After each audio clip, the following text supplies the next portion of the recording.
दोस्तों, ये कहानी मकरनगर नाम के एक छोटे से गांव की है जो हरे भरे खेतों और शीतल तालाबों से घिरा हुआ था। इस गांव की एक अनूठी परंपरा थी। ये गांव खास तौर पर अपने तालाब के लिए जाना जाता था जिसमें मगरमच्छ रहते थे। गांव वालों का मानना था कि ये मगरमच्छ गांव की सुरक्षा और समृद्धि के संरक्षक हैं। हर साल गांव में मगरमच्छों की पूजा की जाती थी ताकि वे गांव वासियों को अपनी कृपा से नवाजें और सुरक्षा प्रदान करें। इस गांव में अर्जुन नाम का एक लड़का रहता था जो कुछ ही समय पहले शहर से आया था। अर्जुन शहर से पढ़कर आया था, इसलिए उसकी सोच पूरी तरह से गांव वालों से विपरीत थी। एक दिन अर्जुन अपनी माँ से पूछता है। माँ, ये गांव वाले हर साल इन मगरमच्छों की पूजा क्यों करते हैं? ये लोग पागल वागल हैं क्या? नहीं बेटा अर्जुन, ऐसा मत कहो। तुम नहीं जानते इन मगरमच्छों का बहुत एहसान है हमारे इस गांव पर। एहसान? मैं कुछ समझा नहीं माँ। मगरमच्छ क्या एहसान कर सकते हैं हम इंसानों पर? उल्टा नहीं तो ये हम इंसानों को मारकर खाते हैं। तुम्हें इसके बारे में और जानना होगा। यह एक पुरानी परंपरा है जो हमारे गांव वाले सदियों से निभाते आ रहे हैं, और इसमें एक महत्वपूर्ण कहानी छिपी है जो तुम्हें जरूर जाननी चाहिए। ठीक है माँ, अगर ऐसी बात है तो मुझे भी बताओ। क्या है वो कहानी? क्यों करते हैं ये गांव वाले मगरमच्छों की पूजा? बेटा, मैं भी वो कहानी पूरी तरह से नहीं जानती हूँ। अगर तुम्हें वो कहानी पूरी तरह से जाननी है तो तुम्हें गांव के किसी बुजुर्ग व्यक्ति से मिलना चाहिए। माँ मुझे बताओ, मुझे किससे मिलना चाहिए? अगर मुझे इस कहानी के बारे में पूरी जानकारी चाहिए तो। एक काम कर अर्जुन बेटा, तू जाकर गांव के मुखिया से मिल। वैसे तो वो इतने बूढ़े नहीं हैं, पर गांव का मुखिया बनने से पहले गांव के बुजुर्गों ने उन्हें भी इस कहानी के बारे में पूरी जानकारी जरूर दी होगी। ठीक है माँ, मैं अभी जाकर गांव के मुखिया काका से मिलता हूँ। अर्जुन ने तय किया कि वो गांव के मुखिया से इस परंपरा के बारे में और जानकारी जुटाएगा। अर्जुन तुरंत गांव के मुखिया से मिलने चला जाता है। अर्जुन गांव के मुखिया के घर के बाहर पहुंच जाता है और घर के बाहर से मुखिया को आवाज लगाता है। मुखिया काका, ओ मुखिया काका, घर पर हो क्या? अर्जुन की आवाज सुन मुखिया घर के बाहर आता है। अरे अर्जुन बेटा, आज अचानक तुम यहाँ? क्या हुआ? कुछ काम था क्या? हाँ काका, मुझे आपसे कुछ जानकारी चाहिए थी। क्या आपके पास थोड़ा समय है? अरे हाँ बेटा अर्जुन, बोलो क्या जानना है? काका, मुझे गांव में सदियों से चली आ रही इस मगरमच्छ पूजा के बारे में जानना है, और इससे जुड़ी कहानी के बारे में भी। अच्छा, तो तुम्हें गांव की अनोखी कहानी के बारे में जानना है? हाँ मुखिया काका, मुझे इस कहानी की पूरी जानकारी चाहिए। एक काम करो अर्जुन, चलो घर के भीतर बैठकर बात करते हैं, क्योंकि ये कहानी बहुत बड़ी है। खड़े खड़े दोनों के पैर दुखने लगेंगे। ठीक है मुखिया काका, चलो। मुखिया और अर्जुन दोनों मुखिया के घर में जाकर बैठ जाते हैं और मुखिया अर्जुन को गांव की कहानी सुनाना शुरू करता है। अर्जुन बेटा, यह कहानी बहुत बहुत पुरानी है, इसलिए मैं भी तुम्हें ऐसा तो नहीं कह सकता कि यह कहानी पूरी तरह से सच है। मैं कुछ समझा नहीं मुखिया काका, क्योंकि माँ तो कह रही थी कि मुखिया बनाने से पहले आपको पूरी कहानी के बारे में बताया गया होगा। इसलिए तो बोल रहा हूं बेटा, मुझे भी यह कहानी गांव के बुजुर्गों ने सुनाई थी। परंतु एक बात है, मुझे गांव के बुजुर्गों ने यह भी बताया था कि जब भी गांव के किसी व्यक्ति ने इस कहानी को दिल से जानने की इच्छा की है, तो उससे किसी न किसी तरह इस कहानी का पता जरूर चला है। क्या बात कर रहे हो मुखिया काका? अगर ऐसी बात है तो मैं भी चाहता हूँ किसी तरह मुझे भी पूरी कहानी का पता चल जाए। चलो छोड़ो, पहले आप जितना जानते हो उतना बताओ। अच्छा ठीक है, तो सुनो। ऐसा कहा जाता है, कई सालों पहले हमारे इस गांव में बहुत बड़ा सूखा पड़ा था। पूरे गांव वाले पानी के एक बूंद के लिए तरस गए थे। गांव के सभी तालाब भी सूख गए थे और गांव की सभी फसलें भी सूख गई थीं। तभी सब गांव वालों ने मिलकर गांव के बाहर वाले तालाब पर जाकर एक पूजा की थी। पूजा समाप्त होते ही गांव के मुखिया के पास अचानक एक मगरमच्छ आता है और एक पानी का स्रोत बताता है। उसी पानी के स्रोत को गांव वालों ने फिर उस तालाब से जोड़ दिया था। फिर उसके बाद हमारे इस गांव कभी पानी की कमी नहीं हुई। और जब उस तालाब में पानी भर गया, उसके बाद अचानक उस तालाब में बहुत सारे मगरमच्छ आ गए थे। परंतु एक बात है, आज तक उन मगरमच्छों ने कभी किसी गांव वाले को कोई चोट नहीं पहुंचाई। क्या बात है मुखिया काका, ये तो बड़े ताज्जुब की बात है। मगरमच्छ होते हुए भी उन्होंने किसी गांव वाले को कोई चोट नहीं पहुंचाई। हाँ बेटा, तभी तो सब गांव वाले इस कहानी पर और इस पूजा पर इतना विश्वास करते हैं। पर आखिर ये एक कहानी ही है, क्योंकि ना ऐसे होते तुमने देखा है और ना मैंने। सही कहा काका, जब तक मुझे भी इस कहानी की पूरी सच्चाई नहीं पता चल जाती मैं भी इसे सच नहीं मान पाऊंगा। हाँ, पर बेटा जाते जाते यह भी सुन लो। इस कहानी का एक हिस्सा यह भी है कि हमारे इस गांव का नाम पहले संभलपुर था, पर इस घटना के बाद हमारे इस गांव का नाम उन मगरमच्छों पर मकरनगर रखा गया था। अच्छा ठीक है काका, चलो चलता हूँ। मुखिया से गांव की कहानी सुनने के बाद अर्जुन अपने घर जाता है। आ गया अर्जुन बेटा, और बता मुखिया काका ने तुम्हें गांव की कहानी बताई या नहीं? हाँ ना माँ, काका ने कहानी तो बताई, पर मुझे एक उलझन में डाल दिया है। कैसी उलझन बेटा? ऐसा क्या कहा मुखिया काका ने तुम्हें? माँ, काका ने पूरी कहानी तो सुनाई, पर साथ में यह भी कह दिया कि उन्हें भी यह कहानी उनके बुजुर्गों ने सुनाई थी। तो मैं आखिर उस कहानी पर किस तरह विश्वास कर लूं जो किसी को किसी दूसरे ने बस सुनाई हो। देख बेटा, मैं ये सब तो नहीं जानती। हाँ, पर गांव में यह बात बहुत प्रचलित है कि जो भी इस कहानी को पूरे दिल से जानने की इच्छा रखता है तो मगरमच्छ खुद उसे इस कहानी की सच्चाई बताते हैं। ये क्या बकवास बात कर रही हो माँ? ऐसा कैसे हो सकता है? आखिर एक मगरमच्छ मुझे कोई सच्चाई कैसे बता सकता है? देख बेटा, तू माने या ना माने, पर इस बात को पूरे गांव वाले मानते हैं। चल, अब ये कहानी वहानी छोड़ और चलकर खाना खा ले। ठीक है माँ, परंतु यह बात याद रखना, मैं इस कहानी की सच्चाई तक पहुंचकर रहूंगा। अर्जुन फिर उस रात खाना खाकर सो जाता है। अर्जुन जैसे ही गहरी नींद में जाता है, उसे सपने में गांव के बाहर वाला तालाब दिखाई देता है और अर्जुन को सपने में तालाब का मगरमच्छ मिलने बुला रहा होता है। सुनो बेटा अर्जुन, अगर तुम्हें हमारी पूरी सच्चाई जाननी है तो कल दोपहर में गांव के बाहर वाले तालाब पर पहुंच जाना। मैं खुद आकर तुम्हें मकरनगर गांव बनने की पूरी कहानी सुनाऊंगा। सपने में मगरमच्छ को देख अर्जुन डर जाता है और डर के उठ जाता है।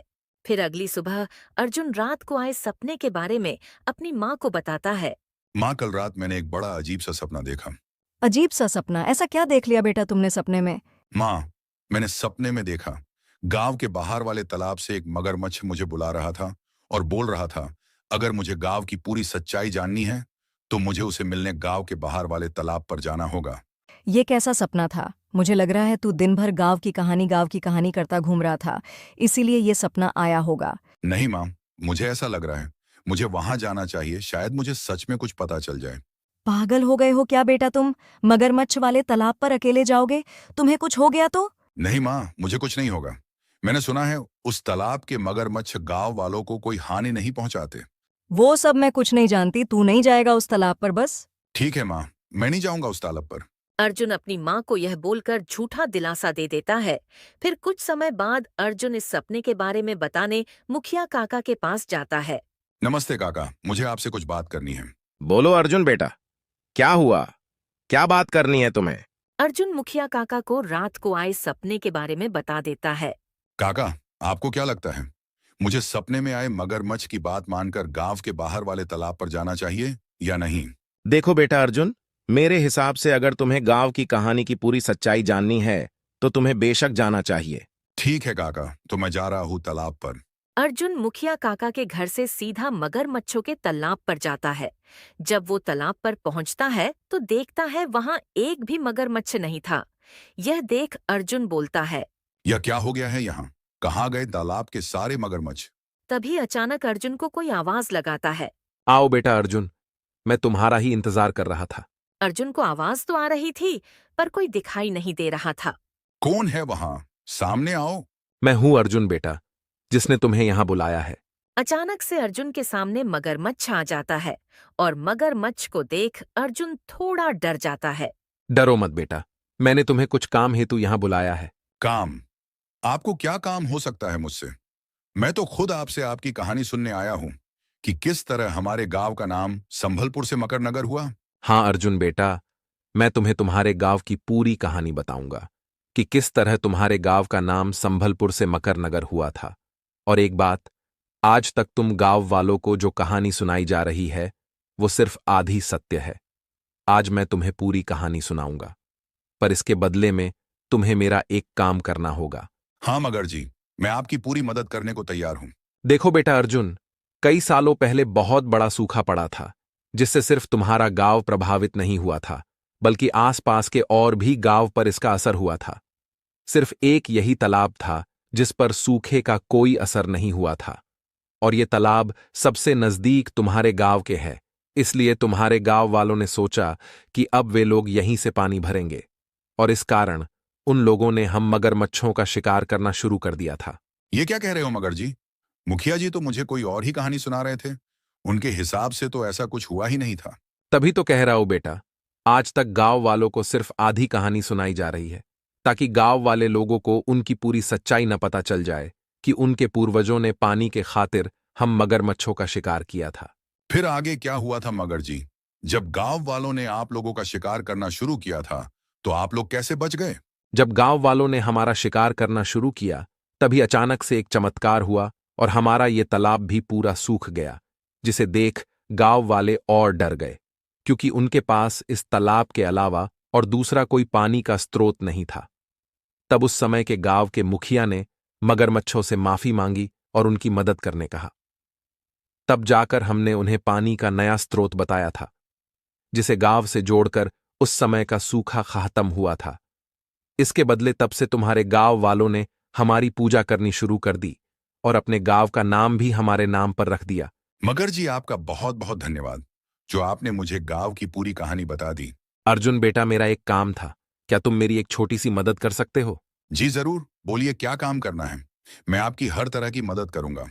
बेटा, बहुत समय से इस तालाब के पास लोगों ने आना छोड़ दिया है और धीरे धीरे ये तालाब गंदा होता जा रहा है। हवा के साथ साथ कूड़ा कचरा आ आकर इस तालाब को गंदा करता जा रहा है। तो मैं चाहता हूं तुम जरा गांव वालों को समझाओ कि पूजा के अलावा भी आकर जरा तालाब की साफ सफाई कर लिया करे। हाँ मगर जी, मैं अभी जाकर मुखिया काका को पूरी बात बताता हूँ और कुछ लोगों को लाकर यहाँ की साफ सफाई करवाता हूँ। हाँ बेटा, क्योंकि अगर यहाँ की साफ सफाई नहीं हुई तो धीरे धीरे तालाब की मछलियां और दूसरे जानवर मरने लगेंगे। नहीं मगर जी, मैं अभी जाकर कुछ लोगों को लेकर आता हूँ। अर्जुन तुरंत मुखिया जी के पास जाता है और पूरी कहानी बता देता है। अर्जुन से पूरी कहानी सुन मुखिया गांव के कुछ लोगों को अपने साथ लेकर तालाब की साफ सफाई के लिए जाता है। गांव वाले तालाब के पास पहुंचकर तालाब की पूरी साफ सफाई करते हैं। ताज्जुब की बात यह होती है, जब गांव वाले तालाब की साफ सफाई कर रहे होते हैं उस वक्त वहां बहुत से मगरमच्छ होते हैं, परंतु एक भी मगरमच्छ उन लोगों को कोई हानि नहीं पहुंचाता। सफाई कर जब सब लोग जा रहे होते हैं तभी पीछे से आवाज आती है। रुको मुखिया बेटा, जरा मेरी कुछ बात सुनते जाओ। आवाज सुन सब गांव वाले रुक जाते हैं।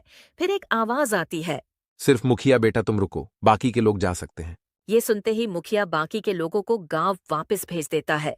गांव वालों के जाते ही वहां मगरमच्छ अचानक आ जाता है। मगरमच्छ को इतने पास देख मुखिया डर जाता है। तभी मगरमच्छ मुखिया से बोलता है, डरो मत बेटा, मैं तुम्हें कोई चोट नहीं पहुंचाऊंगा। मैं बस तुम्हारा और गांव वालों का धन्यवाद करने आया हूं। इसकी कोई जरूरत नहीं मगर जी, मुझे अर्जुन ने गांव की पुरानी कहानी की सच्चाई बता दी है। अब मैं समझ गया हूं, उस समय लोगों ने अपने फायदे के लिए आप लोगों को मारना शुरू कर दिया था, फिर भी आप लोगों ने उनकी मदद कर उन्हें पानी का नया स्रोत बताया था। हाँ बेटा, पर मैं चाहता हूं जिस तरह आज तुम लोगों ने तालाब की सफाई की है, उसी तरह कभी कभी आकर इसी तरह तालाब की सफाई कर दिया करना।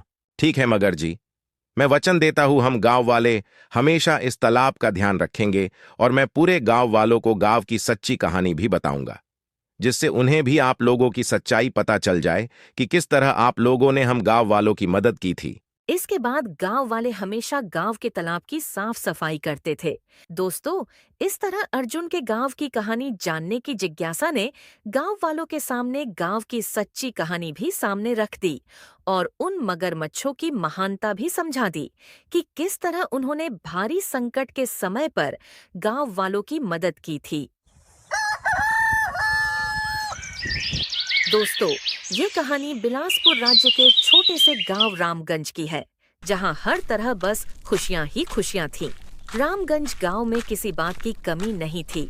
यहां हर तरह की सुविधा उपलब्ध थी। हर घर के बाहर अपना नल था, जिस वजह से गांव वालों को कभी पानी की समस्या नहीं होती थी। और रामगंज गांव के पास से ही एक बड़ी नदी भी गुजरती थी, जहां लोग अपने पशुओं को नहलाने ले जाते थे। रामगंज में कोई व्यक्ति कभी खाली नहीं रह पाता था। यहाँ हर व्यक्ति के पास अपनी अपनी जमीन थी, जहाँ वो काम कर सकता था और अपने घर का पालन पोषण कर सकता था। रामगंज में किसी को भी दूसरे के यहाँ काम करने की जरूरत नहीं पड़ती थी। परंतु इसी गांव में दो दोस्त रहते थे, जिनका नाम गांव में बहुत खराब था। क्योंकि दोनों दोस्तों एकदम कामचोर और बदतमीज थे। दोनों से कोई काम करने कह दे तो वो 10 मिनट के काम को 10 घंटे का बनाकर छोड़ देते थे। और दोनों की बोली इतनी बदतमीजों वाली थी कि इनसे सीधे मुंह बात नहीं होती थी। इन दोनों दोस्तों का नाम राजू और कालू था। राजू और कालू की दोस्ती गांव में इतनी प्रसिद्ध थी कि जब इनमें से कोई एक अकेला दिख जाए तो उस अकेले को गांव वाले जरूर टोक देते थे। एक दिन इसी तरह कालू गांव के मार्केट में अकेले घूम रहा था, तभी उसे रमेश काका टोक देते हैं। क्या कालू, कहाँ घूम रहा है अकेले अकेले? कहाँ है तेरा दूसरा साथी? काका, आपके सवाल का जवाब देने से पहले एक सवाल था। पूछूं क्या?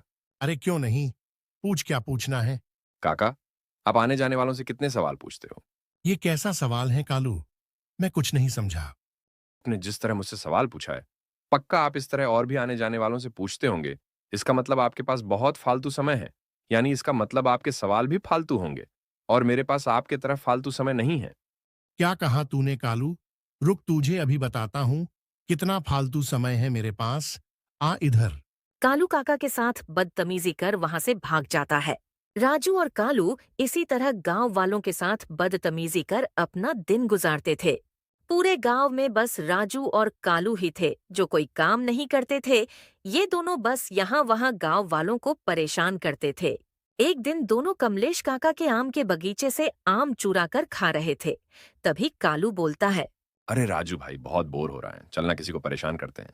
हाँ कालू, चल फटाफट ये आम खत्म कर ले, फिर चलते हैं किसी को परेशान करने। दोनों फटाफट आम खत्म कर गांव के पास वाले मार्केट में चले जाते हैं।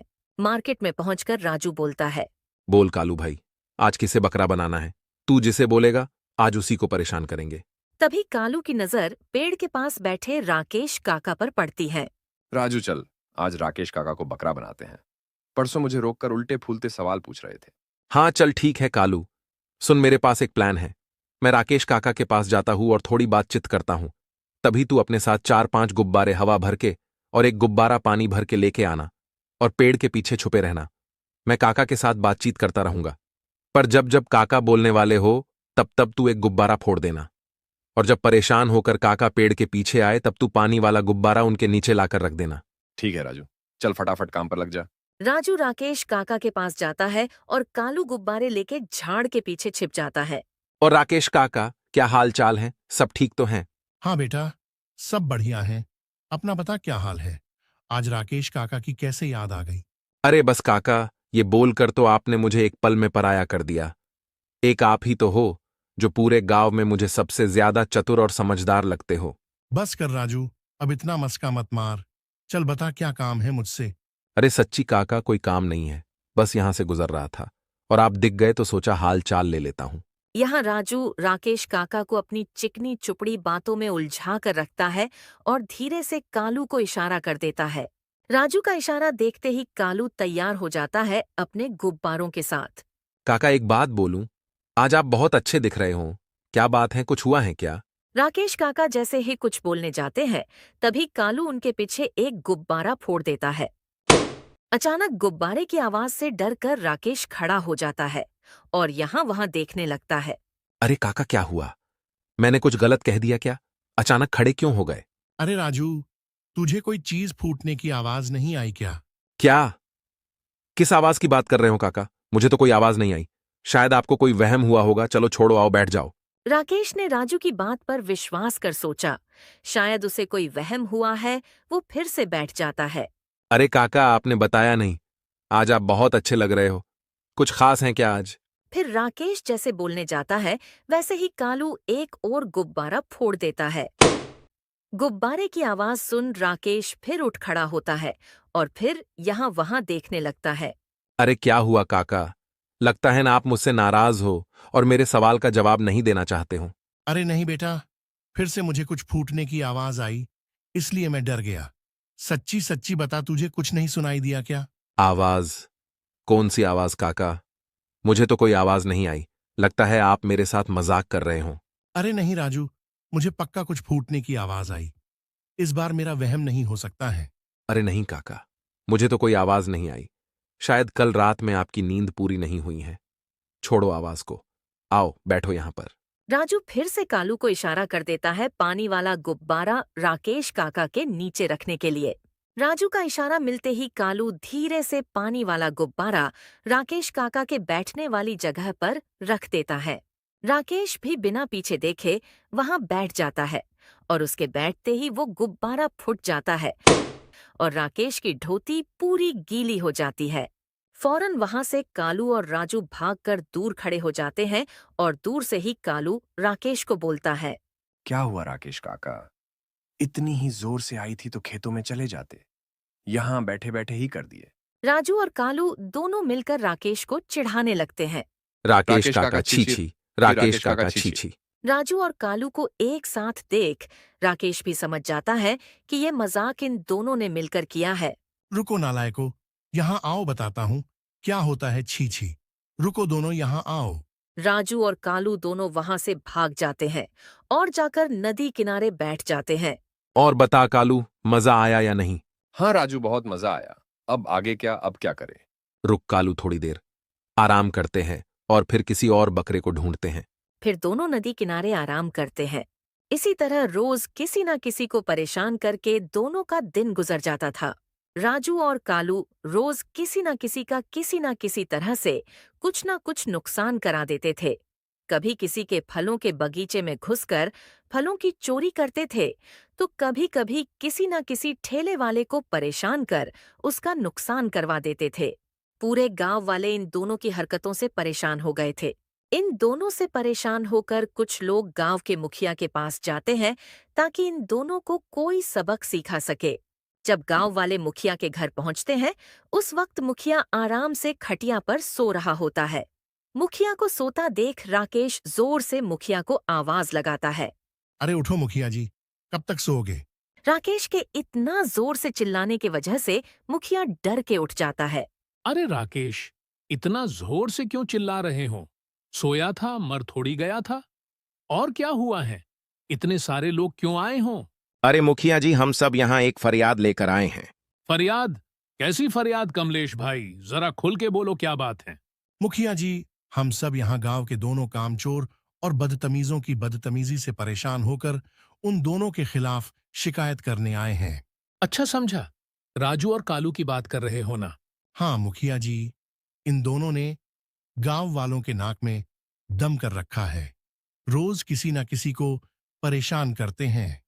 मुझे तो ऐसा लगता है शायद बिना किसी को परेशान करे इनके गले से पानी नहीं उतरता है।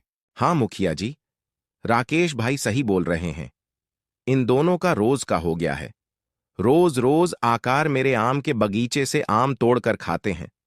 बात तो तब बिगड़ गई जब एक दिन दोनों को मैंने पकड़ लिया। उसके बाद से तो दोनों ने और नाक में दम कर दिया है। क्या हुआ? ऐसा क्या कर दिया दोनों ने? मुखिया जी, जिस दिन उन दोनों को पकड़ के थोड़ी फटकार क्या लगा दी, उसके बाद तो आम खाना हो या ना हो, बस आते हैं, पत्थर मारकर आम तोड़ते हैं और भाग जाते हैं। ये तो अब रोज का हो गया है। कुछ कीजिए मुखिया जी इन दोनों का, वरना ये और किसी ना किसी दिन किसी का बहुत बड़ा नुकसान करवा देंगे। हाँ रुको, जरा सोचने दो। कुछ ना कुछ कर दोनों को कोई सबक सिखाना पड़ेगा, तब दोनों को समझ आएगा कि किसी को परेशान करने पर कैसा लगता है। कुछ देर तक सोचने के बाद मुखिया कहता है। एक काम करो, तुम सब चले जाओ, खाली राकेश और कमलेश तुम दोनों यहां रुको। मेरे पास एक तरकीब है दोनों को सबक सिखाने का, जिसमें मुझे राकेश और कमलेश की जरूरत पड़ेगी। बाकी के लोग अपने अपने कामों पर चले जाओ। और हाँ, अब चिंता मत करना, उन दोनों को मैं सबक सिखा कर रहूंगा। मुखिया की बात सुन बाकी के गांव वाले वहां से चले जाते हैं। बोलो मुखिया जी, क्या प्लान है दोनों को सबक सिखाने के लिए? एक बात बताओ राकेश और कमलेश, तुम दोनों के हिसाब से इन दोनों की ताकत क्या है? ताकत का तो बोल नहीं सकता मुखिया जी, पर दोनों एक नंबर के कामचोर हैं। दोनों के पास कोई काम नहीं है और कहते हैं ना, खाली दिमाग शैतान का घर, बस वही है इन दोनों का भी। नहीं राकेश, तुम नहीं समझ रहे हो। यह दोनों जब भी कोई शरारत करते हैं तब दोनों साथ होते हैं। इसका मतलब सबसे पहले हमें इनके दोस्ती में दरार लाना होगा और उसी दरार का फायदा उठाकर इन दोनों को कोई ना कोई गलत इल्जाम में फंसाकर पुलिस के हवाले करने का नाटक करना होगा। तब जाकर डर के यह लोग अपनी बदतमीजी बंद करेंगे। क्या बात है मुखिया जी, क्या पकड़ा है आपने? चलिए अब फटाफट दोनों के दोस्ती में किस तरह दरार लाए और दोनों को किस इल्जाम में फंसाए, ये भी बता दीजिए। मुखिया राकेश और कमलेश दोनों को राजू और कालू को सबक सिखाने वाला आइडिया बता देता है। फिर अगली सुबह जब राजू और कालू कमलेश के आम के बगीचे पर आम तोड़ने जाते हैं, दोनों आम तोड़ने ही वाले थे, तभी वो वहां खड़े कमलेश को देख लेते हैं। रुक जा कालू, कमलेश काका को जाने दे, वरना इस बार पकड़ लिया तो बहुत मारेंगे। कमलेश के डर से राजू और कालू कुछ देर वहीं छुप के खड़े हो जाते हैं।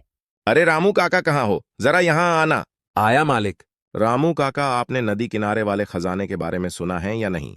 क्या खजाना? नहीं मालिक, मैंने तो नहीं सुना है किसी खजाने के बारे में, जरा बताना तो। अरे रामू काका, आपको बता के भी क्या करूंगा, आप उस खजाने को नहीं निकाल सकते। ऐसा क्यों मालिक? मैं क्यों नहीं निकाल सकता वो खजाना? नहीं काका, ये कोई मामूली खजाना नहीं है। सुना है किसी मायावी ने इसे नदी के पानी में छिपा दिया है। इस खजाने को गांव के बहुत लोगों ने ढूंढा पर नहीं ढूंढ पाए। मालिक, ऐसा कौन सा जादू किया था उस मायावी ने कि खजाना कोई नहीं ढूंढ पा रहा है? कमलेश अब थोड़ा जोर जोर से बोलने लगता है। काका, मुझे पक्का तो नहीं पता, पर मैंने सुना है उस मायावी को उसके सबसे अच्छे दोस्त ने धोखा दिया था और उससे वो खजाना चुरा लिया था। उसी गुस्से में आकर मायावी ने अपने दोस्त को उसी खजाने के साथ उस नदी के नीचे दबा दिया है। ये क्या कह रहे हो मालिक? फिर उस खजाने को किस तरह से निकाल पाएगा कोई? रामू काका, उस खजाने को बस एक ही तरह से पाया जा सकता है। उसके लिए आपको आपके सबसे सच्चे मित्र को नदी के पानी में डुबाना होगा। तब जाकर उस मायावी के दोस्त के आत्मा को शांति मिलेगी और खजाना अपने आप सामने आ जाएगा। बाप रे बाप, ये तो बहुत खतरनाक काम है मालिक। मतलब खजाने के लिए आपको अपने सच्चे दोस्त को मारना होगा? हाँ काका, पर मैंने सुना है ये कोई मामूली खजाना नहीं है। जिसको भी ये खजाना मिल जाएगा उसके 7 पीढ़ी तक को कभी काम नहीं करना होगा। इस खजाने में इतने अनमोल अनमोल चीजें हैं उस खजाने में। हाँ, पर मालिक, उस खजाने को पाने के लिए आपको अपने सबसे सच्चे दोस्त को मारना होगा। ये कैसे करोगे? अरे काका, ऐसा क्यों कह रहे हो? मुझे तो मिल ही नहीं पाएगा वो खजाना। ऐसा क्यों मालिक? आपको क्यों नहीं मिल सकता? रामू काका, शायद आपने मेरी बात सही से नहीं सुनी। खजाने को पाने के लिए आपको अपने सबसे सच्चे दोस्त को मारना होगा, और आप तो जानते ही हो मेरा तो ऐसा कोई सच्चा दोस्त ही नहीं है। हाँ मालिक, आपकी बात भी सही है, परंतु इस दौर में सच्चा दोस्त किसी को मिलेगा भी कैसे? राजू और कालू ने कमलेश और रामू के बीच चल रही पूरी बात सुन ली थी और उन दोनों को भी उस खजाने को पाने की लालच हो गई थी, परंतु दोनों ने एक दूसरे को ये बात जाहिर नहीं होने दी। ये सब झूठ है। ऐसा भी कहीं होता है क्या? कुछ भी झूठ झूठ बोल रहे हैं कमलेश काका। हाँ भाई, कमलेश काका बस सुनी सुनाई बात रामू काका को सुना रहे हैं। चल छोड़ राजू भाई, जाते हैं यहां से। आज मूड नहीं कर रहा आम तोड़ने का। राजू और कालू दोनों कमलेश के आम के बगीचे से चले जाते हैं, परंतु दोनों कमलेश काका की बात भूल नहीं पा रहे थे। चलते चलते दोनों गांव के बाजार में पहुंच जाते हैं। गांव के बाजार में पहुंचते ही दोनों को राकेश काका दिखाई दिए, जो एक फल वाले से बातचीत कर रहे थे। चल कालू, राकेश काका को परेशान करते हैं। हाँ राजू, चल राकेश काका को थोड़ा तंग करते हैं। दोनों जाके ठेले के पीछे छिप जाते हैं और राकेश काका को डराने की तैयारी करते हैं। और गबरू भाई, दुकान कैसी चल रही है? तेरी कमाई तो दबा के होती होगी। कहाँ राकेश भाई, धंधा एकदम मंदा चल रहा है। सोच रहा हूं भगवान मुझ पर कहीं से मेहरबान हो जाए और मुझे कोई लॉटरी लग जाए या कहीं से कोई खजाना मिल जाए, तो बस मैं ये धंधा बंद कर पूरे परिवार के साथ कहीं घूमने चला जाता। देख गबरू, मैं तुझे लॉटरी का तो नहीं बता सकता, पर खजाने का पता बता सकता हूँ। क्या कहा राकेश भाई? खजाने का पता? आपको कहाँ से मिला खजाने का पता? देख गबरू, तू आम खाने पर ध्यान दे, गुठली मत गिन। हाँ बोलिए राकेश भाई, कहाँ से मिलेगा मुझे खजाना? गबरू, तुझे ये खजाना हमारे गांव के पास वाले नदी के पास मिलेगा, परंतु इसे पाना इतना आसान नहीं है। परंतु अगर तुझे ये खजाना मिल गया तो समझ कि तुझे तो क्या, तेरे पर पोटो को कभी काम नहीं करना पड़ेगा। राकेश भी गबरू को नदी के पास वाले खजाने की कहानी और उसको पाने का तरीका बता देता है। ये पूरी बात राजू और कालू भी सुन लेते हैं और इस बार दोनों इस बात को सच मान लेते हैं।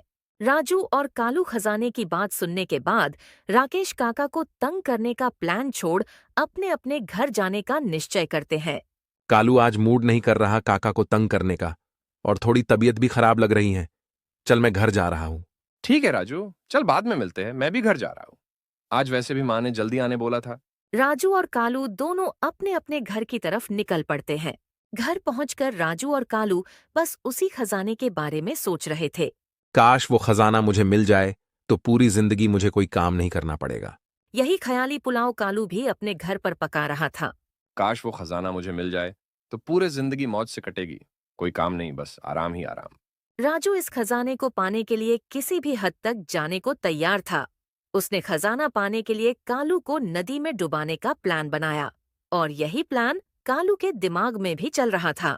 अगली सुबह सुबह राजू और कालू दोनों बाजार में मिलते हैं। चलना कालू, आज कुछ नया करते हैं। रोज रोज इन्हीं गांव वालों को परेशान कर करके अब मजा नहीं आ रहा है। हाँ राजू, बात तो सही कहा तूने, चल कुछ नया करते हैं। कुछ सोचा है क्या तूने? हाँ कालू, चल आज नदी किनारे जाते हैं। हाँ चल राजू। राजू और कालू दोनों नदी किनारे जाने के लिए निकल जाते हैं। राकेश भी उन दोनों का पीछा करता है। दोनों नदी किनारे जाकर खड़े हो जाते हैं। आखिर आ गए नदी के पास कालू, और बता क्या करना है। वैसे तो मैंने कुछ सोचा नहीं है, पर राजू मैं कल राकेश काका और कमलेश काका की बातें भूल नहीं पा रहा। वो तुझे क्या लगता है, ये खजाने की बात सच होगी या नहीं? देख कालू, मुझे तो कुछ पता नहीं, पर एक तरीका है जानने का। हाँ बताना राजू, क्या तरीका है। कालू के ये बोलते ही राजू उसे नदी में धक्का मार देता है। राजू नदी में गिरते ही तड़पने लगता है और बचाओ बचाओ चिल्लाने लगता है। तभी तुरंत पीछे से राकेश पानी में कूदकर कालू को बाहर निकाल लेता है और पुलिस आकर राजू को कालू को नदी में धक्का मारकर मारने की साजिश में पकड़ लेती है। मुझे छोड़ दो, मैंने कुछ नहीं किया। मैंने सब कुछ अपने आंखों से देखा, कैसे तूने कालू को नदी में धक्का मारा। तभी पीछे से वहां मुखिया आ जाता है।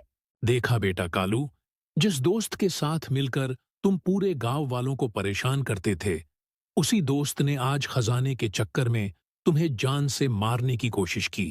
हाँ मुखिया जी, मुझे माफ कर दो। आज के बाद मैं किसी को परेशान नहीं करूंगा। कालू पुलिस वाले को राजू को माफ कर छोड़ने कहता है, क्योंकि वो भी यहाँ वही करने आया था जो राजू ने किया।